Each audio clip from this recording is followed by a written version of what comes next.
Hi guys, let's prepare delicious recipe using suji or semolina. First take water, then add salt, chili flakes, coriander and semolina. Stir it continuously and cook it on a medium flame till it gets dry.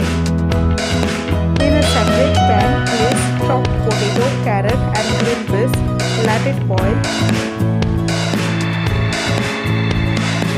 Then strain it and mash it.